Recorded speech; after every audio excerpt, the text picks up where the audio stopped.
The heavy iron bolt slides home, locking the carriage from the outside. Istanbul, 1640.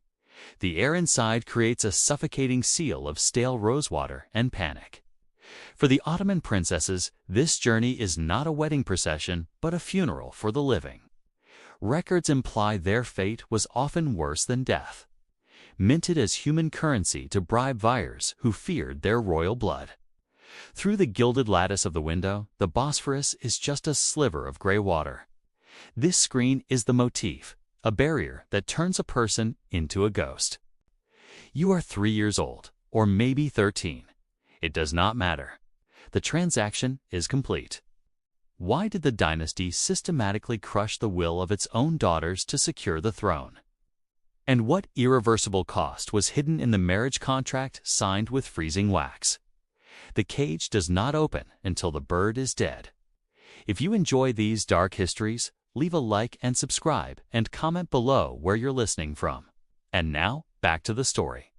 The procession halts at the gates of the Pasha's palace, but the celebration stops at the threshold. The drums fall silent. Inside, the walls are cold stone draped in heavy velvet to muffle the sound of the city. Here, the transition from imperial daughter to political hostage begins. The chief black eunuch hands over the ledger, a literal inventory of the princess's dowry, detailing every emerald, every bolt of silk, and every slave. She is signed for like a shipment of weaponry. In the bridal chamber, the dynamic is grotesque theater. The husband, often a grand vizier in his 50s or 60s, stands with his head bowed. He waits for permission to speak. He must kiss the hem of her robe. This looks like power, but it is a hollow ritual. The Sultan has granted her the authority to divorce him at will, a mercy written into the marriage contract. But the hidden price is absolute isolation. If she divorces him, she returns to the old palace, the Eski Saray, a place known as the House of Tears, where forgotten women wait to die. To leave this room is to vanish from the map. Freedom is a door that opens only onto a cliff. The change comes swiftly with the sunrise. The morning after the wedding, the princess's name is struck from the top copy rolls and entered into the Pasha's household accounts. Her allowance, the poshmark or slipper money, is now monitored by the state treasury. She is no longer a child. She is a surveillance asset placed in the home of the Sultan's potential rival. She watches the vizier for signs of treason. She fails to report him. She falls with him. Yet, a quiet will to resist surfaces in the archives. Letters from the 17th century show princesses refusing to consummate these marriages, demanding their husbands sleep on the floor. They use their high status as a shield, turning their private chambers into a fortress where the Pasha cannot enter. They do not weep, they organize. They maintain a rigid, terrifying etiquette that keeps the husband at a distance, ensuring no emotional bond can form that might be used against them. The chain is forged not of iron, but of duty. The condition of her existence is laid bare in the dead of night. A knock comes at the palace gate, not a guest, but the Pasha, the head executioner. The Sultan has decided the vizier has grown too wealthy, too powerful. The marriage was never a union. It was a tether to keep the man close until harvest. Now the state requires its due. The princess is given a choice. Step aside and let the silken cord do its work, or attempt to intervene and be exiled to the weeping halls of the Azori forever. She does not scream. She stands in the corridor, the draft from the garden chilling her bare feet on the marble. The executioners wait for her signal. She looks at the man she has lived with for 2 years. He pleads with his eyes. She delivers the refusal, cold and sharp as a shard of glass. My loyalty belongs to the blood of Osman. She steps back into the shadows. The door closes. The sound of a struggle is brief. Silence is the loudest sound in the empire. By morning, the palace is silent. The vizier's wealth is confiscated, returned to the treasury. The princess is a widow at 17, but the cruelty of the system is not in the killing. It is in the recycling. The mourning period, the edit is barely observed before the brokers arrive. A new contract is drafted. A new vizier is chosen. She is washed, perfumed, and packaged again. The cycle resets. Records suggest princesses like Fatma Sultan were married and widowed nearly a dozen times. The irreversible cost is revealed. They are not people, but recurring revenue streams. The why is brutal economics. By marrying a princess to a wealthy statesman, the sultan ensures that upon the husband's death, his fortune reverts to the wife and thus back to the dynasty. The princess is a mechanism for money laundering. The groom kisses the hand that signed his death warrant. She stops fighting the role. Instead, she weaponizes the curse. The fear in the eyes of her new husbands becomes her armor. They know that to marry her is to invite the executioner into their bed. She demands lavish gifts, bankrupting them before the sultan can. She forces them to divorce their other wives, isolating them completely. In the dim light of the bridal chamber for the fourth time, a hesitation occurs. Her hand halts over the clasp of her necklace. A single breath is held, counting the seconds of a life that is not hers.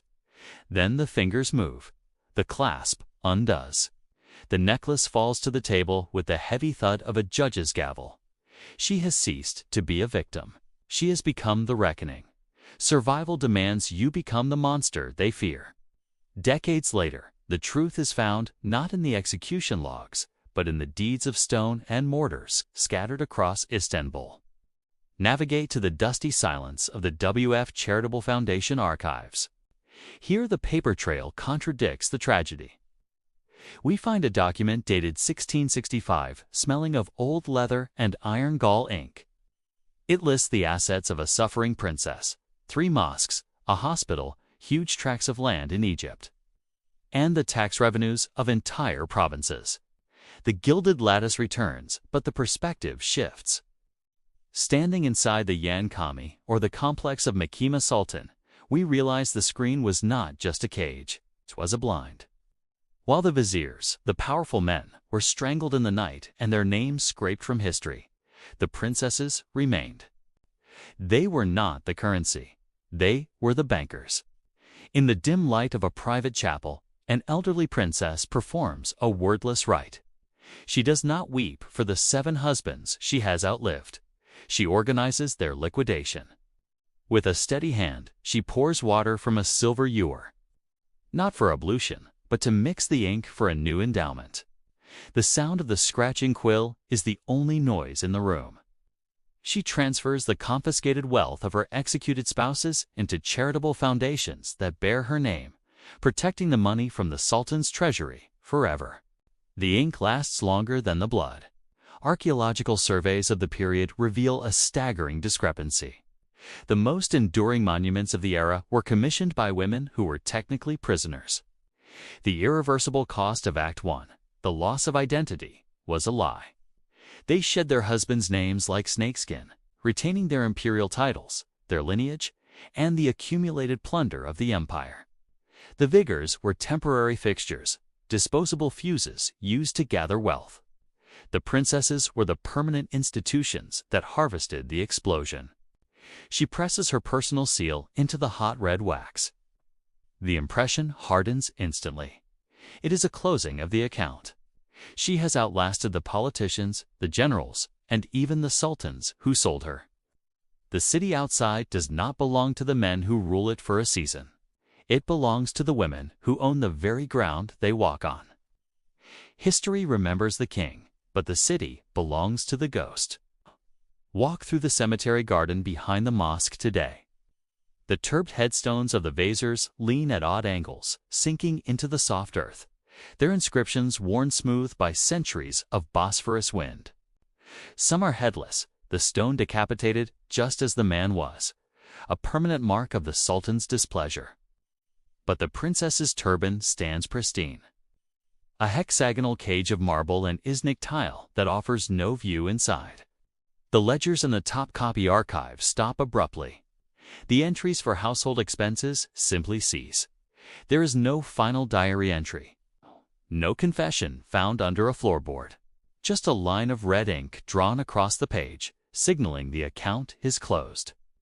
The women who managed the empire's shadow economy did not leave memoirs. They left in silence. Foreign ambassadors wrote home, whispering of sorrows hidden behind the veil, but they saw only the surface. They did not see the mechanism. The carriage from Act 1 continues to roll through history. But looking through the gilded lattice now, we see no face. The seat is empty. The girl who entered the carriage died the moment the door locked in 1640. What emerged was an institution in human shape, cold and durable as the stone she paid for. The rosewater scent has faded, replaced by the smell of wet dust. The irreversible cost was not the loss of life, but the total calcification of the heart. The gold remains. The name remains on the building. The woman is gone, erased by the very power she wielded to survive. Subscribe, hit the bell, and like. The grave you visit is not a resting place.